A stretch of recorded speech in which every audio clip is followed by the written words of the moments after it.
Saya Alwi, saya itu kuli bangunan, teman-teman. Saya buang puntun rokok di kejaksaan.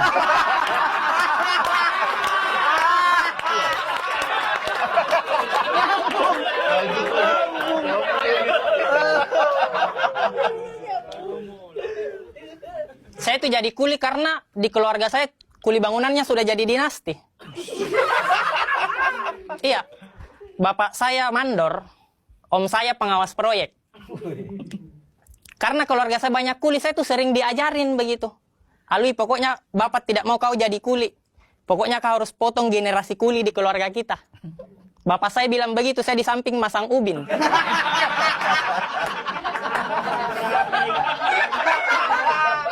Tidak dipaksa sih, tapi dilatih. Tenang nak, nanti bapak bukain jalan. Kebetulan pengawas paman kamu kok. Mungkin situasi seperti itu teman-teman pernah terjadi di keluarga politisi. Mungkin ya, mungkin. Mungkin ada bapak-bapak bilang sama anaknya, nak, pokoknya bapak tidak mau kau jadi politisi. Kau fokus jual pisang saja.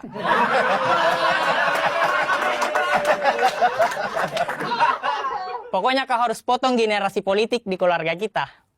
Bapaknya bilang begitu, anaknya di samping jadi cawapres. Tenang nak, nanti bapak bukain jalan. Kebetulan pengawas paman kamu kok. Mungkin ya. Cawapres Uganda.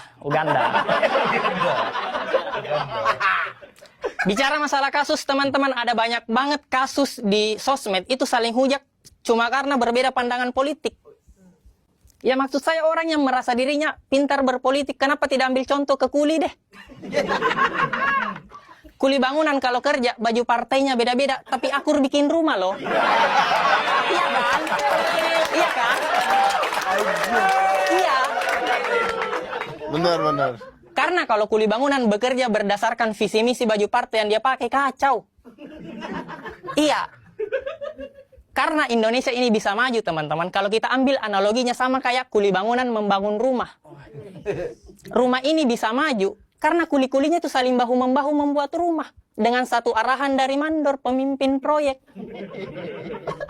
Cuma yang jadi masalah, rumah yang sekarang, yang lagi dibangun, kuli-kulinya saling sikut karena mau jadi mandor. Karena mandor punya uang, punya kuasa. Jadi kuli ini saling sikut berdasarkan visi misi partai yang dia pakai. Sehingga banyak menimbulkan kasus-kasus yang berat. Ada kuli bangunan baru 2 tahun jadi kuli. Masih muda banget, pengalaman minim. Tiba-tiba mau jadi mandor. Iya. Maksud saya kerja dulu kuli.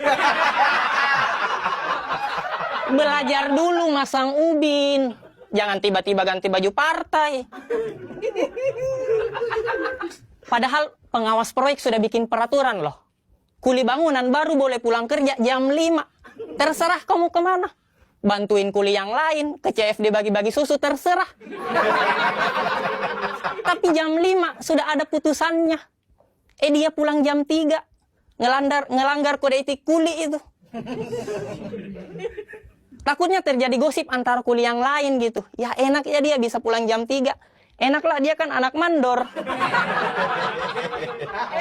Iya sih anak mandor, tapi masa tidak ditegur sama pengawas proyek? Lah dia kan pamannya. Kuli bangunan. Ini kisah nyata ya di proyek. Proyek Indonesia Maju.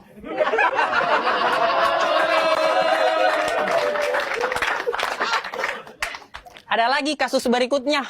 Kuli terlalu banyak gimmick. Rambutnya warna putih. Terlalu ngebet mau jadi mandor, tiba-tiba di proyek azan.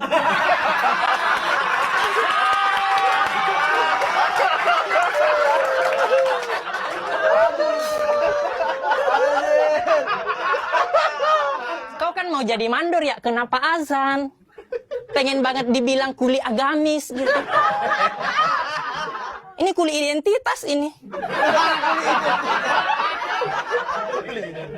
Om Ded, saya bisa tambah durasi tidak? Boleh. Kuli ini Boleh. banyak kasusnya ini. Banyak kasusnya. Tiba-tiba agamis, terakhir dia tiba-tiba di proyek nonton bokep. Kita kan bingung lihatnya ya. Yang paling parah, paling viral, dia pernah melarang anak muda main bola di lingkungan proyek. Padahal anak muda sudah mau main bola di lingkungan proyek, tapi dilarang, akhirnya batal. Anak muda kan mau main bola ya dikasih bola, Pak, jangan dikubur mimpinya.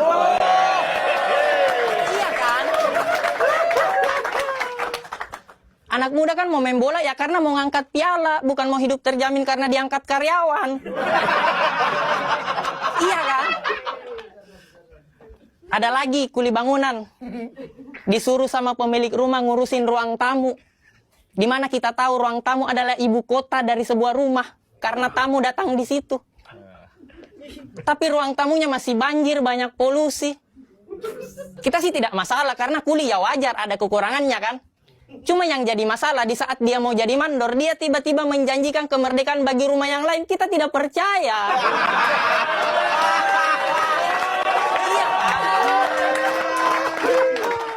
Ngurus ruang tamu saja belum beres, masih banyak program yang tidak jalan, tiba-tiba mau renov rumah yang lain, kita kan ngelihatnya kayak, wah, dua kata lucu nih. Kuli pembual.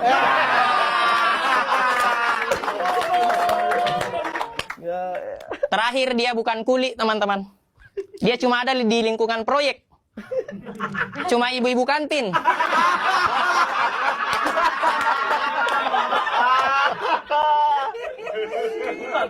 Cuma ibu-ibu kantin yang jual keratin yang logonya banteng.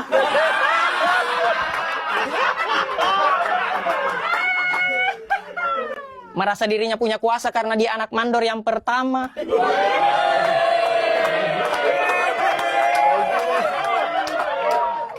Kerjanya cuma ngecengin mandor yang sekarang. Ih, mandor yang sekarang kalau bukan kantin saya kasihan deh.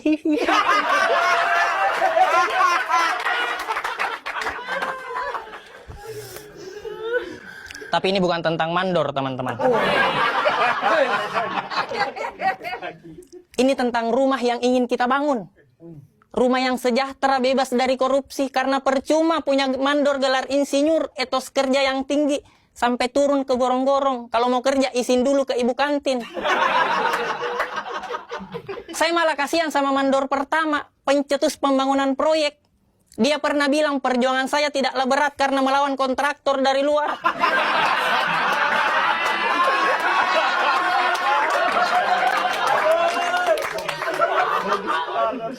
Tapi perjuangan kalian lebih sulit karena melawan kuli di proyek sendiri.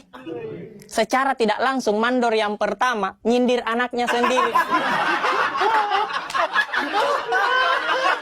Sama cucunya juga.